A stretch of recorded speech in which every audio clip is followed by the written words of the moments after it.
I'm Cindy Clayton. I am the assistant director for our cafe and SI track. I got my undergraduate degree at Georgia, got my master's degree at Mercer, licensed professional counselor.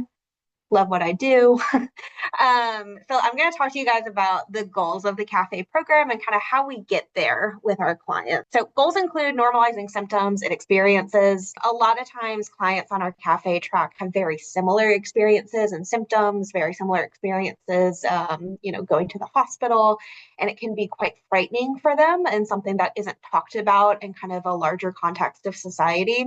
So we're really wanting to normalize those experiences, build some community within our cafe and SI programming, psychoeducation about symptoms, medications, treatment, diagnosis.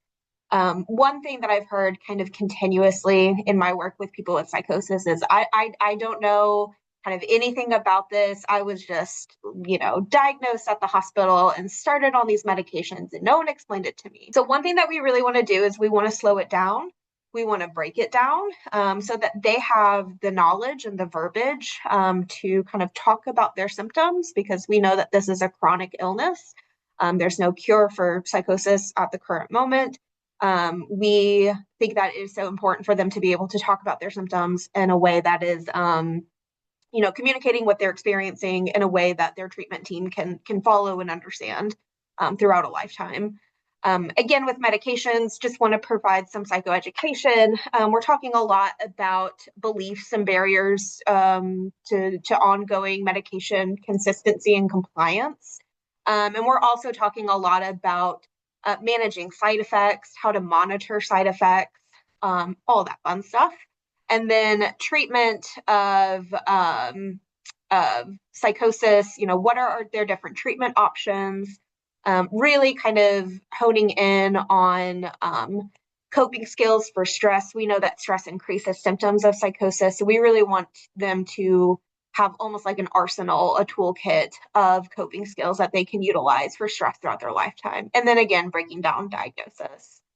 How to cope with chronic symptoms and stress, and increased insight into warning signs and triggers.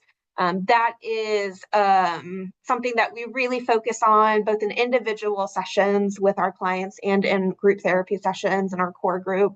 Again, kind of giving the power and the tools back to them so that they can continue to monitor their warning signs and triggers throughout their lifetime. So let's talk a little bit about the how behind, how we get there. So we are using kind of a smattering of evidence-based modalities, including CBT, DBT, and CTR, or recovery oriented therapy, and that is kind of a subsect of CBTP. Our core group is pretty much a CBTP group. We are following CBT a lot within that core group, and then reality testing group as well. We're utilizing a lot of CBTP skills in our reality testing group. For real world support for ADLs, we are kind of meeting clients where they're at. A lot of times we are having them utilize an activities of daily living tracker throughout their time between sessions. That way we can kind of have a little bit more information with how they're doing with their ADLs. We're consistently reading notes from the residential staff members when it comes to like passing room inspection or how their room is looking, and kind of going from there. So we are constantly kind of meeting clients where they're at when in terms of their ADLs, and working with them to find a way to complete their ADLs that feels capable for them. And then behavior activation outside of the group.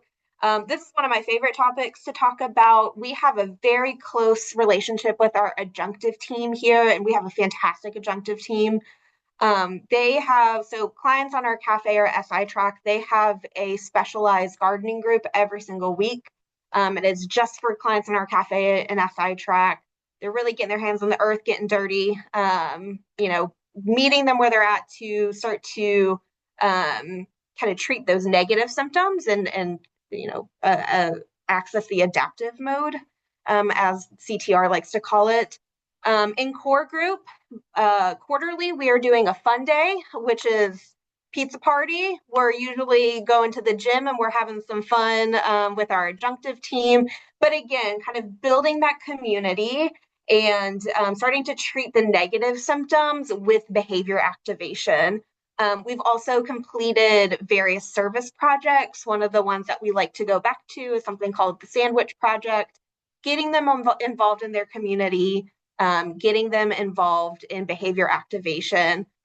We are constantly doing rotations in our core group, going to our music rotation. We have an independent living skills and cooking rotation. A big part of treatment within our cafe and SI group is going to be behavior activation and kind of getting them up out of the group room and kind of getting them involved in our larger community. Love talking about it. I love doing it.